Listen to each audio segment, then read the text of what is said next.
Let me share a quick word with you this morning. If you're ready for the word, say word. This one is entitled Turn Your Eyes. Turn your eyes. Turn your eyes. Turn your eyes. And I want to share a quick word with you this morning from Psalm 71 and verse 21.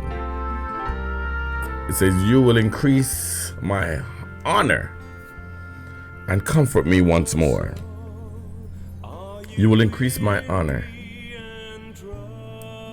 and comfort me once more. That's the title this morning. Turn your eyes. Turn your eyes. Turn your eyes.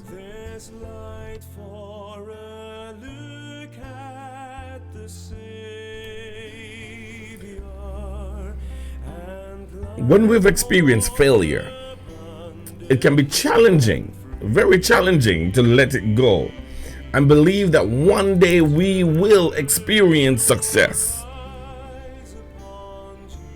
We know we should pick ourselves up and try again.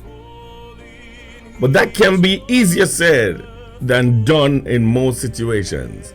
Almost all situations, it's easier said than done sometimes. Our failures can weigh heavy on our minds and can cause us to doubt our abilities. Yeah, we're talking about turn your eyes. We might even start to doubt our calling from God.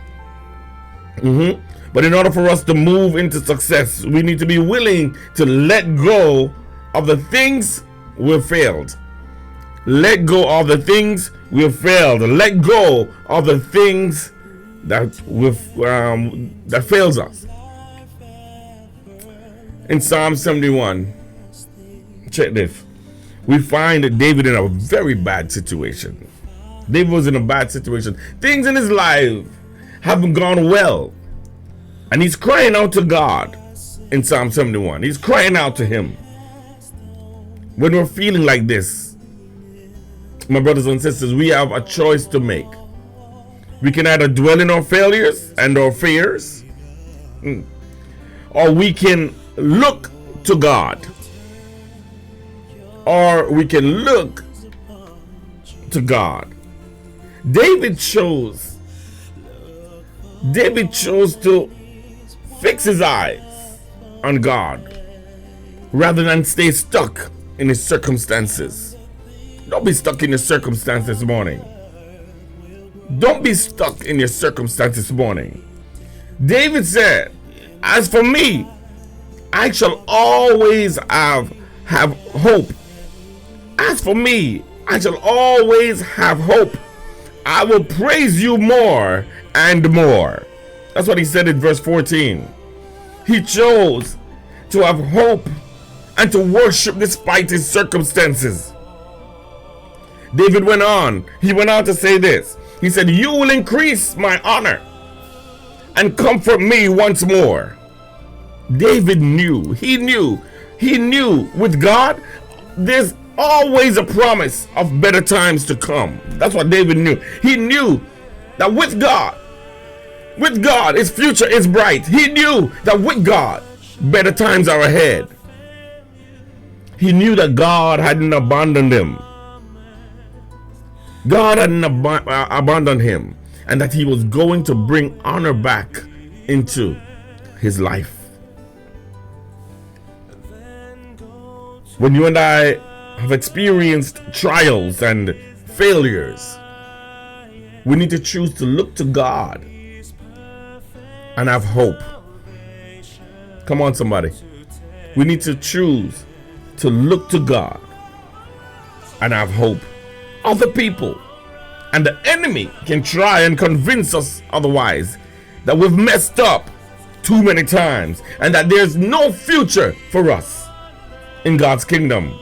But that's not true, my brothers and sisters. That's not true. That's not true. That's not true. That's not true. God can redeem every mistake. God can redeem every failure that we've ever done. We just need to turn our eyes to Him. You and I just need to turn our eyes to Him.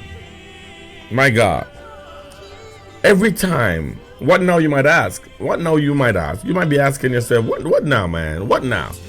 Every time you fail, or you feel like circumstances are overwhelming, I want you to know this morning, say the words out loud. Say them out loud in Psalm 71 and verse 14.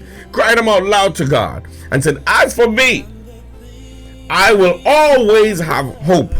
I will praise you more and more every single time you're faced with trials and your tribulations and it's overwhelming you. Your circumstances are overwhelming you. Your failures are overwhelming you.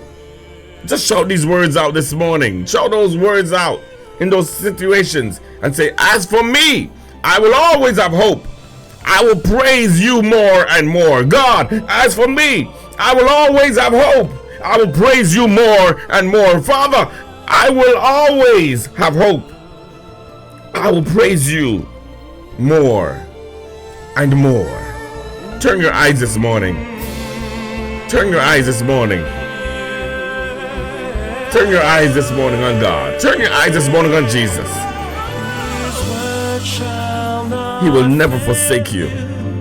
He promises that he will always be there with you. Turn your eyes on Jesus.